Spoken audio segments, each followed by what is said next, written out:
Hi everyone, I'm Christina Guerrero. And I'm Jimmy Rhodes. A lot of people have different goals, but for most of us, being happy is a pretty big one. I would say so. It turns out though, maybe you should rethink that plan and change it to the search for satisfaction.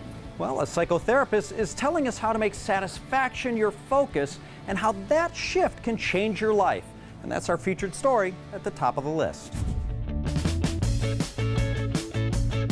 It seems like everywhere you look, people are happy. And if you're not, you might feel alone. A lot of my clients came to me telling me that they were frustrated because they felt like they were failures at being happy. Dr. Jennifer Gutman is author of the Audible series Beyond Happiness, The 6 Secrets of Lifetime Satisfaction. She says instead of happiness, you should strive for satisfaction. You don't need to be exuberantly happy that often. She says simply being content is good enough. Way back to early philosophers, everybody is talking about the fact that satisfaction is what is sustainable and joy or happiness is fleeting. So if our goal is lifetime satisfaction, here are a few of her suggestions on how to achieve that.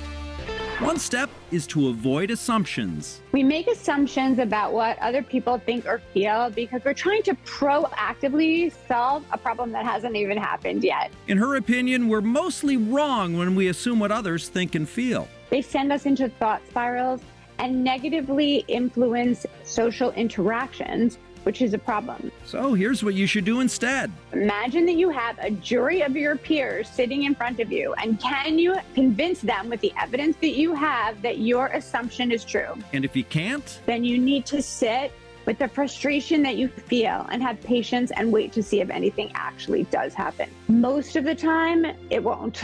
Her next tip, reduce people-pleasing behavior. People-pleasing starts when we're children and we're looking to our caregivers for reinforcement. Her theory is that we still look for that approval from others as adults. When it's not forthcoming, what happens is we put ourselves last in order to try to get reassurance, and that is how we become people pleasers. She says practice saying no and set good boundaries. It's a good idea to make sure that you're as kind to yourself as you are to everybody else. And a lot of times we're not. We put everybody else's needs ahead of our own.